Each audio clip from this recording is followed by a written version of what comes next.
My name is Tuni, and this is brought to you from Huda TV. In today's edition, we'll be discussing about the day and night. Allah subhanahu wa ta'ala equated the samawat with darkness, the firmament with darkness, and equated the earth with light. Why? Are there really pillars that cannot be seen? Or is it an unseen pillar? Everything is running, but the relationships are fixed. Yes. So that it would appear to people as if nothing is running, you see. We are destroying our environment with our own hands. And that's why the Quran says ظهر الفساد في البر والبحر بما كسبت أيدي الناس ليذيقهم بعض الذي عملوا لعلهم يرجعون.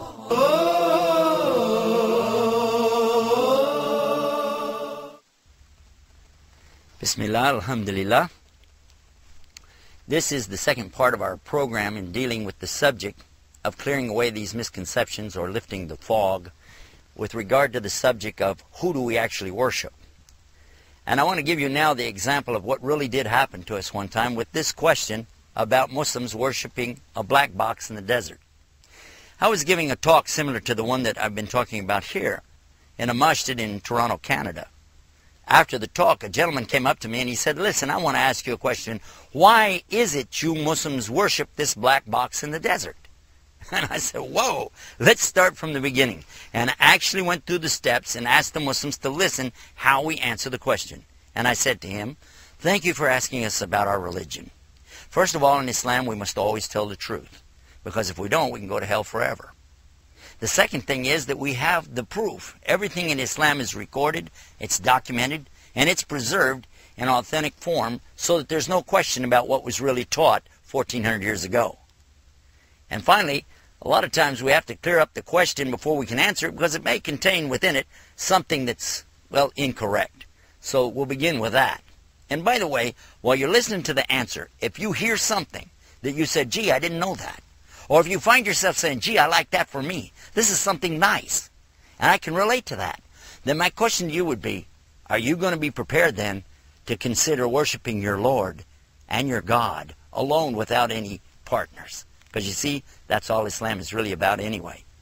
The gentleman looked at me and he said, huh? I said, yes. I'm just telling you that while you listen to the answer, if you find things that you really like, are you going to be prepared then to consider worshiping God, your God, on His terms? That's what Islam is about. He said, okay, go ahead. So then I gave him the answer. And I began like this, by explaining that first and foremost, who is Allah? As we mentioned in the first part of the segment of this particular program today.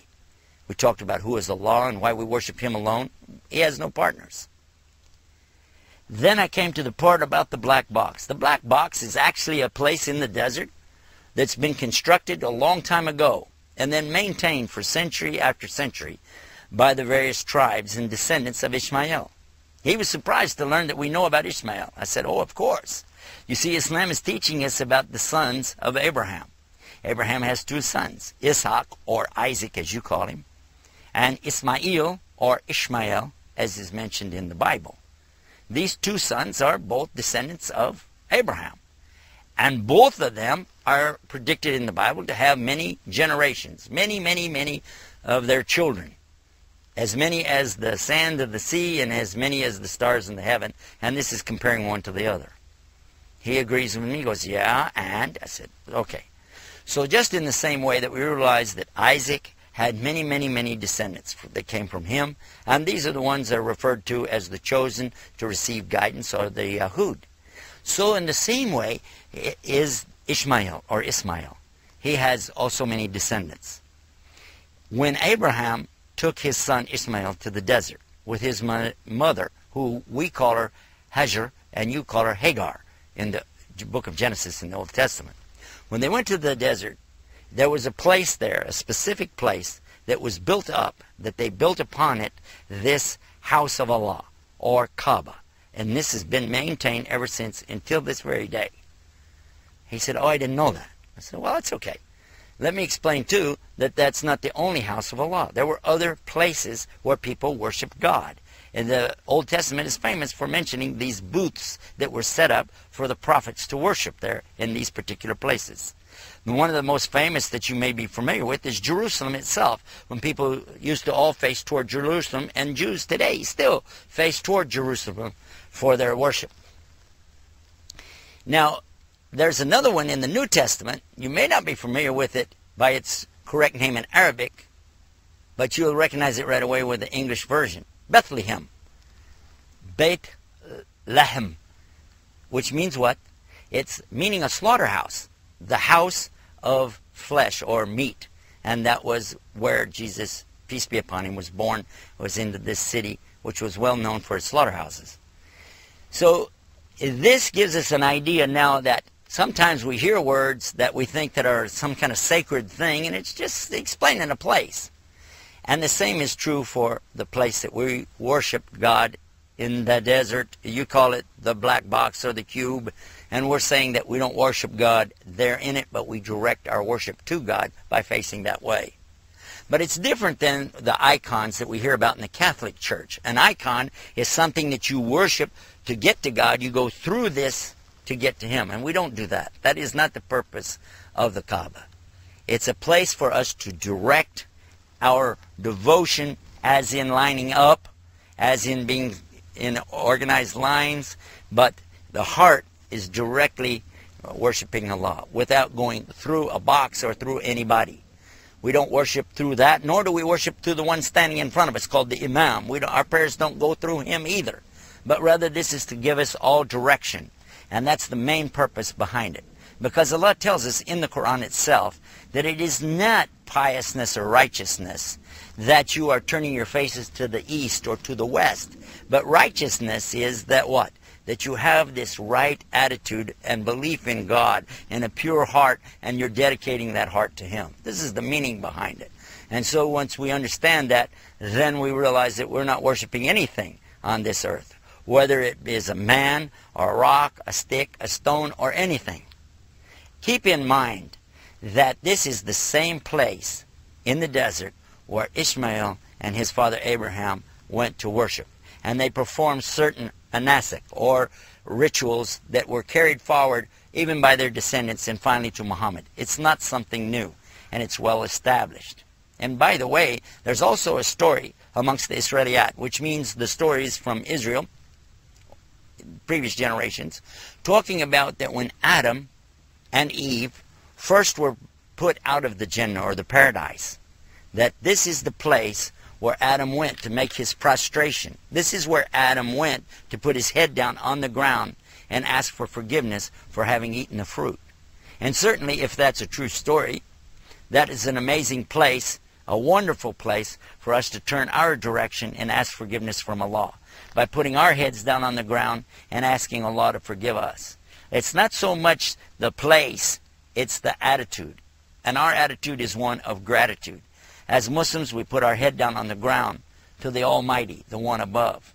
And in this position, with the head on the ground, lowering ourselves in front of Him, then we have done the most amazing thing. The human being who considers himself so proud and arrogant lowers himself before the Lord of the worlds, puts his head on the ground and asks Him, "Oh God, forgive me. Forgive me and have mercy on me." So this really gives us a chance to understand the marker, the place where we all face. We don't worship that, but we worship the God that created that and everything else. And we line up all together, uniting our hearts and our worship, and we all face the same direction wherever we are in the world. And this is something amazing that you only find in Islam. Because once a year, every year, the Muslims gather at this place, the Kaaba, in Mecca, to worship the Rabbil Alameen, the Lord of the worlds. We go there and we perform these rituals, and this is to remember and commemorate what Abraham and his son Ismail did centuries and millenniums ago. It's not something new whatsoever. In fact, it's a return back to the original form of worship and the original place of worship of the one God of Abraham, the God of all of the prophets. Once I presented this to the gentleman there in Canada, he was amazed, he was astounded, and he was looking at me like, I didn't know that. I didn't realize this. Then he turns and he says to me, you know what? This makes sense. This is exactly what I've always believed, that there's only one God, and He doesn't have partners. I don't believe in 3 gods or 2 gods. I don't believe in the Son of a God. I believe just in the one God. And I said, well, this is what we believe. He said, well, I believe in the God of Abraham. I said, this is what we believe. I said, now I have a question for you. Remember what I said in the beginning? If you heard yourself say, gee, I like this for me. Gee, this is what I already believed. Would you be prepared then to worship your God and my God, your Lord, my Lord, alone without partners? He goes, yeah. I said, okay. And that gave us an opportunity right then to ask him if he's prepared to enter into Islam, by explaining now the details of what is Islam. We talked a little bit about, of course, the belief or the Aqidah of Islam, and then we went to the 5 pillars of Islam. I explained to him that being a Muslim, you obey Allah, and one of the things Allah has asked us to do after entering into Islam, of course, is to make the Shahada, give the statement of La ilaha illallah. None is worthy to worship except Allah, and Muhammad ar Rasulullah, that Muhammad is his messenger, and as such, I'm going to use him as my example and follow his teachings. Understanding that, then I know that I have to begin to pray 5 times a day, called Salawat al-Khams, and I explained that to him. We talked about the fasting in Islam, that we have to, every year, fast the month of Ramadan. And then we talked about the zakah, and we spoke about the hajj to the Bayt of Allah, which is how the whole question came to begin with, talking about making this pilgrimage. And he asked me about that, and I said the only ones who are allowed to make this pilgrimage are real Muslims. So the only way you could go there and really worship the Lord of the worlds is to be a Muslim. And he said, you know what, I really am ready to be a Muslim. And I understand it, I want to do it. So we gave him Shahada right there in front of the whole masjid there in Toronto, Canada. And he took his Shahada. He said, Ashadu an la ilaha illallah. Wa ashadu anna Muhammadan abduhu rasul. I bear witness in open testimony. There's none to worship except the one Almighty God. And he has no partners. And I bear witness in open testimony to the prophethood of all the prophets, starting with Adam and going to Muhammad. Peace and blessings be upon them all. He said it. And what means that in Arabic? Ashhadu la ilaha illallah, ashhadu Muhammad Rasulullah.